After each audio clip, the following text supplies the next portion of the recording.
تمہید، میں ہوں وقاص عزیز۔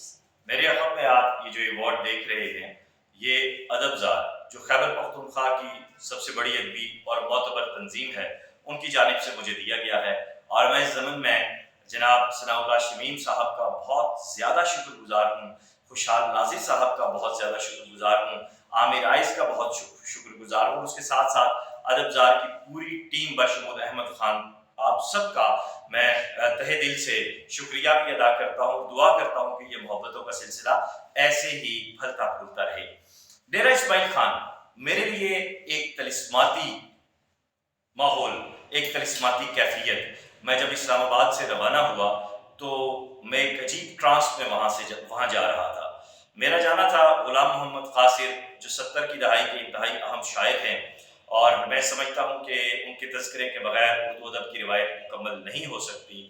ان کی جنم بھومی کو، ان کے آبائی علاقے کو نہ صرف سلام کرنے کے لیے بلکہ یہ دیکھنے کے لیے کہ وہ کون سی گلیاں ہیں، وہ کون سے پہاڑ ہیں یا میدان ہیں جہاں پہ میرے محبوب شاعر نے اپنے قدم رکھے ہوں گے، یہ میرے لیے ایک بہت ہی روحانی طور پر اپنے آپ کو ایکٹیو کر دینے والی کیفیت تھی۔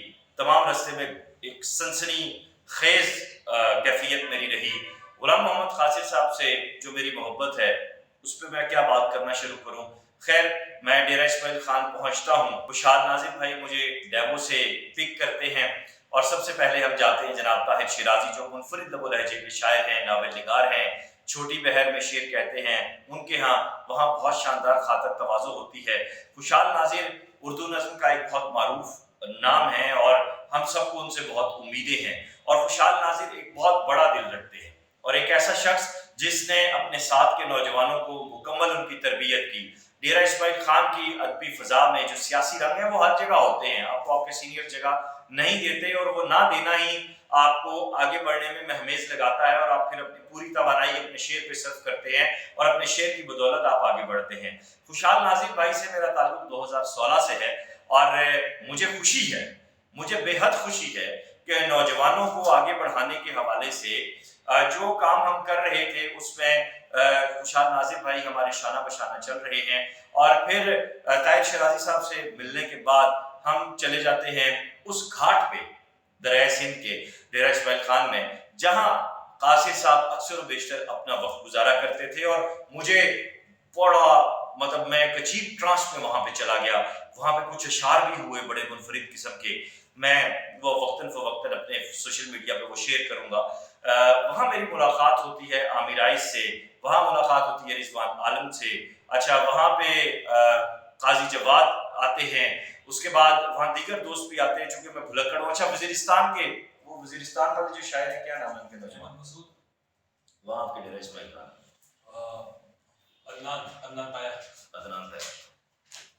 اچھا وہاں ڈیرہ، مجھے ایک بڑی خوبصورت بات یہ نظر آئی کہ وزیرستان کے نوجوان شاعر عدنان طاہر بھی وہاں موجود تھے، جن کو سن کر مجھے یہ احساس ہوا کہ وزیرستان میں بھی بہت اچھی اردو غزل کہی جا رہی ہے، اور پھر یہ بھی پتہ چلا کہ وزیرستان میں اردو غزل کی ایک روایت موجود ہے۔ میں وزیرستان بھی گیا، وہاں میں نے جن نوجوانوں سے میں ملا، ایک نوجوان بھی کئی نوجوان جو ہے وہ بہت اچھی غزل کہہ رہے ہیں۔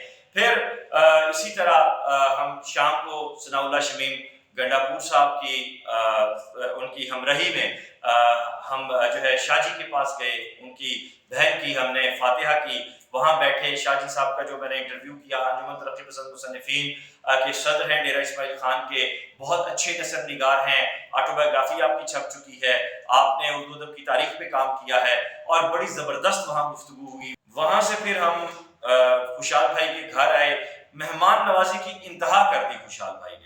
خوشحال ناظر صاحب کے بارے میں یہ کہوں گا کہ ایسے لوگ فرشتہ صفت ہوتے ہیں، اور ایسے لوگوں کی عزت اور قدر کرنی چاہیے۔ اگلے دن ہم پہاڑ پور عازم سفر ہوئے، کیا روحانی سفر تھا، کیا شاندار کیفیات تھیں۔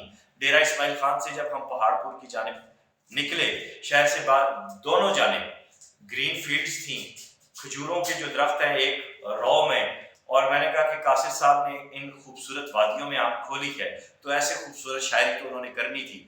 ہم رکتے، کھاتے پیتے، گپے لگاتے، کھچی سے انجوائے کرتے ہوئے ہم پہنچتے ہیں پہاڑ پور پہنچتے ہیں۔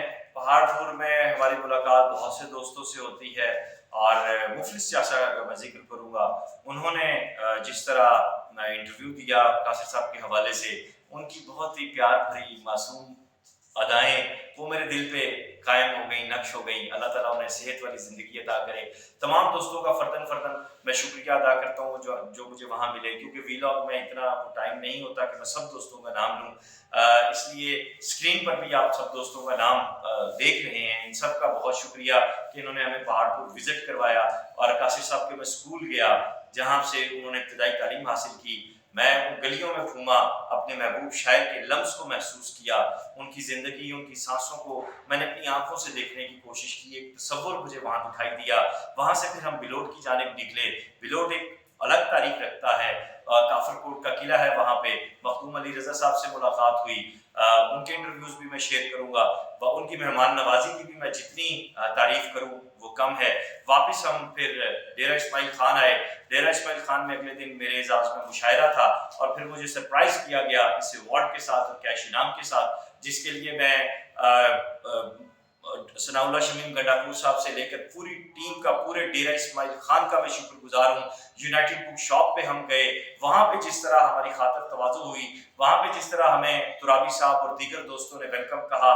ریڈیو پاکستان کے ریٹائرڈ کنٹرولر وہاں موجود تھے، خود بہت اچھے جو ہے اللہ ان کا بھلا کرے نثر نگار ہیں، اور ان کی کتابوں پہ بھی انہوں نے جو کتابیں مجھے دی ہیں اس حوالے سے بھی میں بات کروں گا۔ بہت سے دوستوں کے نام مجھے سب یاد ہیں، لیکن میری یادداشت کا مسئلہ ہے۔ انشاءاللہ تعالیٰ میں فرداً جب ویلاگز کروں گا سب کے حوالے سے، تو میں سب کے حوالے سے آپ کو بتاؤں گا کہ کون سا شخص وہاں پہ کیا کردار ادا کر رہا ہے، اس لیے کوئی دوست اس ویلاگ میں ناراض نہ ہو مجھ سے، خدا را۔ جب مجھے اس ایوارڈ سے نوازا گیا، اس کے بعد میری واپسی کا سفر تھا۔ پشاور کا سفر ایک الگ ہے، اس پہ میں الگ بات کروں گا، لیکن جیسے ہی یہ پوسٹیں شیئر ہوتی ہیں تو ہلچل مچ جاتی ہے، اور اس ہلچل کے پیچھے بہت سے دوست ہیں، بہت سے لوگ ہیں۔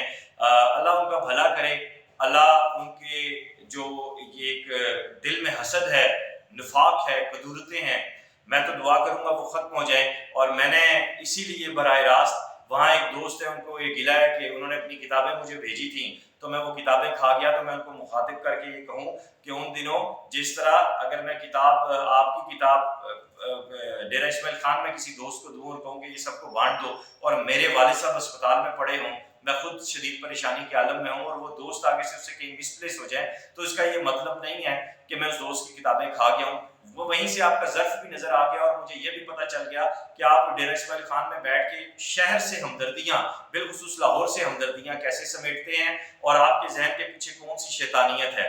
اور 1500 روپے کی آپ کی کتابیں تھیں، آپ اپنا ایزی پیسہ نمبر مجھے دے دیں، میں ویسے ہی فقیروں کو، غریبوں کو بانٹتا رہتا ہوں۔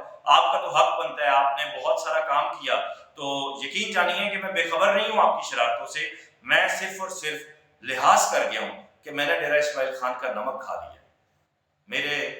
میں وہ نمک حرامی نہیں کر سکتا آپ کی طرح جو آپ وہاں پہ بیٹھ کے اپنے لوگوں کے ساتھ کر رہے ہیں۔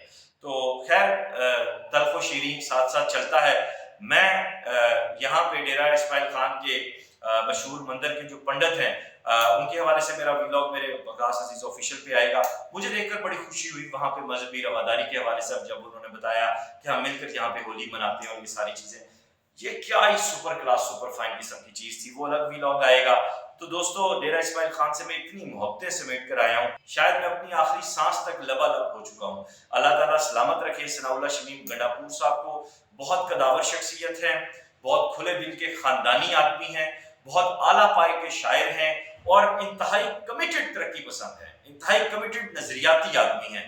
لائر ہونا، پروفیشنل ہونا تو ایک الگ بات ہے، لیکن مجھے یہ امید ہے، اور یہ جس طرح انہوں نے خوشحال ناظر صاحب کی تربیت کی، جیسے انہوں نے اور دوستوں کو ساتھ جوڑا، جیسے نوجوانوں کی وہ تربیت کر رہے ہیں، میرے دل میں جو روشنی کی، جو ایمان کی، جو زندگی کی شمع ہے، وہ مزید روشن ہو گئی ہے کہ جب تک ثناء اللہ شمیم گنڈاپور جیسے نیک نیت، خوشحال ناظر جیسے کھلے دل کے، عامر آئز، قاضی جواد اور رضوان اور دیگر تمام دوستوں جیسے وسیع ذہن کے لوگ موجود ہیں، ہمارے معاشرے کو زوال نہیں ہو سکتا، ہمارا معاشرہ کبھی خراب نہیں ہو سکتا، مطلب تباہ نہیں ہو سکتا، خرابی کو تو درستی میں بدلا جا سکتا ہے۔ باقی جن لوگوں نے یہ سب کچھ کیا ہے، مجھے جانے بغیر اب عدالت میں پیش ہوں گے، نوٹسز جاری ہیں، FIA میں درخواست میں نے دے دی ہے۔ یقین جانیے کہ میں مافیا کے خلاف لڑ رہا تھا، جاننے والے جانتے ہیں کہ میری جنگ اس وقت بھی جاری تھی، آج بھی ہے. دوسروں کی باتوں پہ لگ کر جو اس طرح کی پوسٹیں کرتے ہیں، اب انہیں پتہ چلے گا کتنے 3 کے 13 ہوتے ہیں اور کتنے 100 کے 1000 ہوتے ہیں. سو ادبزار زندہ باد. آپ لوگوں نے جیت لیا، سخن کو پورے کا پورا جیت لیا. اللہ تعالیٰ آپ کو خوش رکھے، سلامت رکھے، آباد رکھے. اپنا خیال رکھیے گا. خدا حافظ.